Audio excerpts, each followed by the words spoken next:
When I was 18, a group of friends and I went hiking. We got up in the morning about 6 o'clock, and we took 6 to 8 grams of mushrooms every half hour so that the next person up in the queue would know when they're about to start tripping, because the person before them just started tripping. So I think I was about third or fourth in line, and we're sitting on this frozen lake. We're totally Canadian. We're ice fishing out there.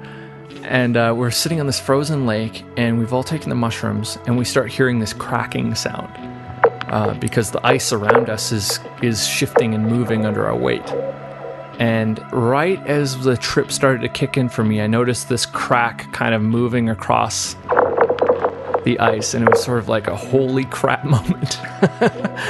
So a friend and I separated from the group. The rest of the group had built fire, and we'd had our food and everything out there, and we had our cars pulled right at the beginning of the lake. And so my friend and I took off, and we went up the mountain. We started hiking, and the trip and the feeling of the trip increased in how good it felt the higher up the mountain we get. It felt like nature was speaking to us. It felt like the patterns of the growth of plants around us were made for us. It felt like everything was just one and connected, and we were having this great experience, great chat between the two of us.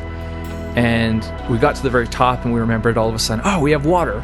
And so we pulled water out of our backpack and had a drink, and it was like the best feeling of being connected with our body and this rejuvenating thing coming through our body. And we're at this top of this mountain looking around with a beautiful view. And we had decided at that point, well, it's time to go back. We're a couple hours into this. We've been gone for a while. Wonder what the other guys are doing. So we start hiking down the mountain.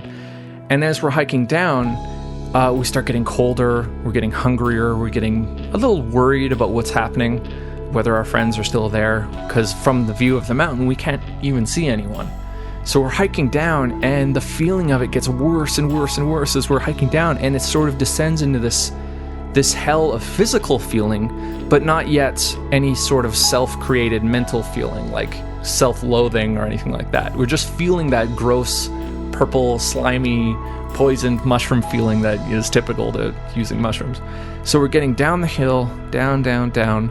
We get to the ice, and it has reached just this desert feeling, like barren, foodless, lifeless feeling, and we realize that our friends are not on the ice. They've all done the same thing we have. They've left. And one of the guys that left had the keys for the car, which had the food in it. So we're sitting there freezing and hungry and worried about our friends. And I start spouting off this fear. I vocalize all the things that are happening internally, and I start freaking out my friend. And he's getting more and more scared the more I say, and I start noticing how scared he's getting, and I start acting almost like predator to prey, where I feed off of this energy, and I feed him more of my energy and make him feel worse and worse and worse. And almost like I enjoyed it. So he wanted to escape from me, so he got into the car. The front of the car wasn't unlocked, the back was locked, the trunk with the food in it. So he gets into the car, and he locks all the doors as I'm saying this shit to him and kind of, feeding on his fears. And as I'm doing this, as I'm walking up to the car slowly, just harassing him, I walk up to the window and I see my reflection in it. And I realize what I'm doing. I see the I don't know how to describe it. It would almost be like Gollum from Lord of the Rings. Like that look of just, my precious, that sort of thing.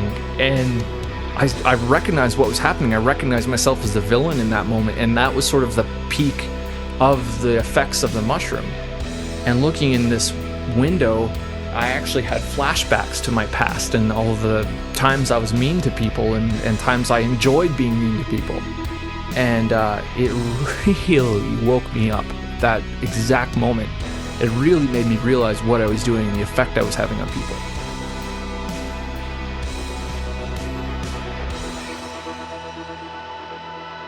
If you enjoyed this video and want to help us make more like it, support us on our Patreon page at patreon.com/futurethinkers.